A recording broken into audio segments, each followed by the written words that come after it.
Tidak hanya itu, Qin Yichen adalah kotak giok, satu demi satu. Tulang kaisar klan besi terbang keluar, dan dia dilebur dengan cahaya kemasan dan api dao, meleleh dengan kecepatan yang terlihat dengan mata telanjang.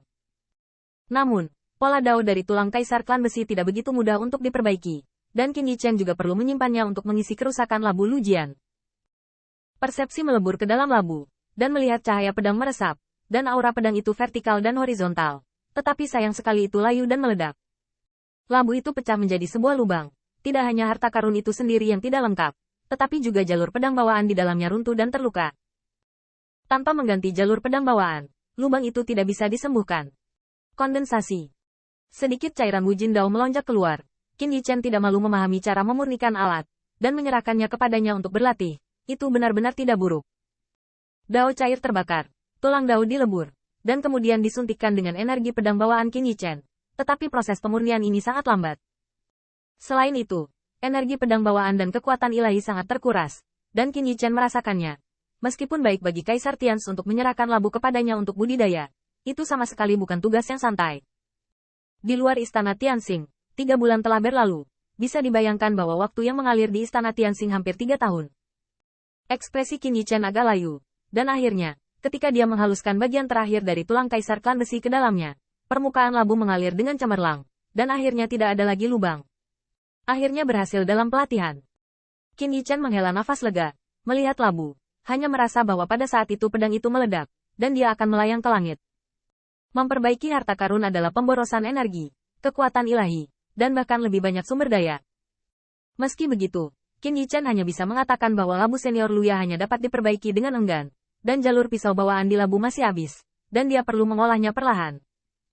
Namun, setidaknya labu yang rusak hampir tidak sembuh, sehingga Qin Yichen tidak akan dapat menanamkan energi pedang bawaan lagi, dan sebelum dia bisa mengorbankan harta karun itu di masa depan, energi pedang akan menghilang. Selain itu, pengorbanan dan pemurnian harta telah sangat meningkatkan cara pemurnian alat Qin Yichen. Selanjutnya, aku akan perlahan menggunakan pedangku untuk memelihara labu ini. Setelah Qin Yichen bergumam pelan, setelah menyelesaikan pemurnian harta karun, dia masih harus menyapa Raja Tians. Setelah Wang Tians mendengar tentang ini, dia benar-benar datang sendiri, berjalan ke istana Tianxing, dan melihat ke arah Qin Yichen yang melemah, merasa tertekan. Labu ini sangat sulit untuk diperbaiki. Aku tahu itu, aku serahkan pada Tian Kue Baoge untuk menyempurnakan. Raja Tians menghela nafas dan menyerahkannya kepada Tian Kue Baoge meskipun tetua seperti Ban Yang Lian harus mengalahkan Tianxing sedikit karena pengetahuan tentang alat pemurnian. Bagaimanapun juga ini adalah harta bawaan. Bahkan Kaisar Tians ragu apakah dia bisa menutup lubang di labu tanpa energi pedang bawaan. Tidak apa-apa, akhirnya diperbaiki. Namun, Raja Tians mengeluarkan Dao Jin untuk memulihkan Qin Yichen, dan sepertinya sedikit tidak mau, tidak.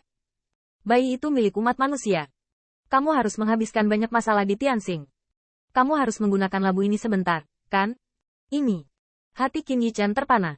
Meskipun dia adalah ras manusia, labu senior Luya digunakan untuknya. Tidak ada masalah. Tapi dia adalah menantu yang baik dari klan Dike.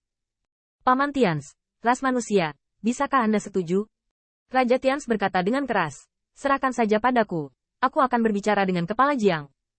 Segera, Kaisar Tians memadatkan jejak komunikasi Jiang Buyong. Segera setelah hantu Jiang Buyong muncul, Raja Tians membuka pintu dan berkata, Patriark Jiang, labu kuat Luya, dia hampir tidak berhasil dalam kultivasinya. Namun, tindakan surga memakan waktu beberapa tahun. Jiang Buyong terkejut. Dia tidak tahu apa yang dibuat oleh Kaisar Tians, tetapi dia berkata dengan tulus, terima kasih, Tuan Feng, atas kebaikannya, saya akan mengingatnya. Qin Yichen telah terobsesi dengan harta pemurnian selama beberapa tahun, dan memang tidak mudah bagi Qin Yichen. Ketika Raja Tians melihat ini, dia mengemudikan rel kereta api saat cuaca panas. Jika ini masalahnya, dapatkah kepala klan Jiang dengan enggan menyerahkan labu ini dan meminjamkannya kepada Tianxing sebentar? Ini. Jiang Buyong tercengang. Luya Gurt memberi Qin Yichen. Dia pasti tidak akan berkomentar. Dan dia bahkan bertanya-tanya alasan apa yang harus dia buat agar tampak kurang menonjol. Pada saat ini, sepertinya Raja Tians ingin memperjuangkan harta Yichen dari orang lain. Mengenai hal ini, Jiang Buyong tidak bisa menahan tawa di dalam hatinya. Meskipun dia sangat berbakat dan bijak sebagai Raja Surga, dia tidak akan pernah memikirkan perhitungannya. Bahkan, itu dihitung balik oleh orang lain. Tetapi karena Raja Tians angkat bicara, bagaimana mungkin Jiang Buyong tidak berurusan dengan satu atau dua, dan segera menjadi malu. Tuan Tians, harta ini, bagaimanapun juga, adalah harta umat manusia saya. Raja Tians berdebat karena alasan, tetapi tidak mudah untuk memurnikan harta di langit. Selain itu, labu ini adalah harta bawaan, dan saya belum pernah melihatnya sebelumnya. Jika Anda ingin mengontrol labu ini, saya khawatir akan sulit untuk mengerahkan banyak kekuatan. Patriark Jiang, Anda harus mengakui bahwa harta bawaan ada di tangan Tianxing, dan kekuatannya adalah yang paling menonjol. Jiang Buyong tidak keberatan dengan ini, tapi diam-diam mengangguk, tapi kemudian berkata, tapi bagaimanapun juga ini. Raja Tians berkata perlahan, kepala klan Jiang, kita dua klan, apa yang kita lakukan dengan sangat jelas. Kamu mengatakan bahwa pada masa itu, Tian bertindak dengan busur meteor yang dibawa kembali ke klanmu, menyebabkan monster itu mengejar dan membunuh mobil hantu. Selain itu, apa yang bisa dilakukan kepala Jiang ketika dia mendapatkan labu? Harta ini digunakan untuk membunuh musuh. Musuh macam apa? Bukankah itu musuh dari dua klan? Raja Tians berkata, selain itu, labu ini adalah harta bawaan dari senior Luya. Di sini, di Tianxing, labu ini dapat dikembangkan dengan energi pedang bawaan.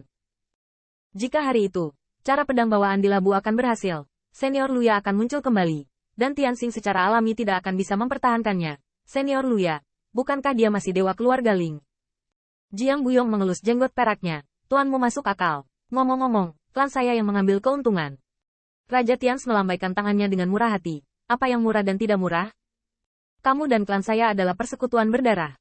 Mengapa repot-repot tentang hal kecil ini? Faktanya, King Tians tidak bermain-main. Tetapi bahkan jika harta Lujian-Lujian diperbaiki, itu adalah hak umat manusia. Tetapi apakah kekuatan pemurniannya? Jika King Yichen tidak diizinkan untuk memperbaikinya, dia hanya bisa menyerahkannya kepada penatua pemurni Pavilion Ke Tiambao. Tingkat penyempurnaan istana manusia Yan Huang saat ini, tidak ada pilar seperti itu. Jika ini masalahnya, biarkan Tianxing yang mengurusnya dulu. Qin Yichen mengawasi dari samping. Dianggap bahwa dia telah menaklukkan Kaisar Tians. Jika dia bukan ras manusia, Kaisar Tians yakin seperti ini, klan Kaisar Ke pasti akan memanfaatkannya. Lagi pula, ketika pedang bawaan di dalam labu dapat meregenerasi, senior Luya tidak pasti, dan dengan cara pedang bawaannya untuk memelihara labu, tidakkah mungkin untuk memahami cara pedang Luya kapan saja? Pada akhirnya, bahkan jika Luya keluar, dia hampir memahami cara pedang di dalamnya. Sangat disayangkan bahwa Raja Surga itu bijaksana dan bijaksana. Tetapi bagaimanapun dia tidak maha tahu dan maha kuasa.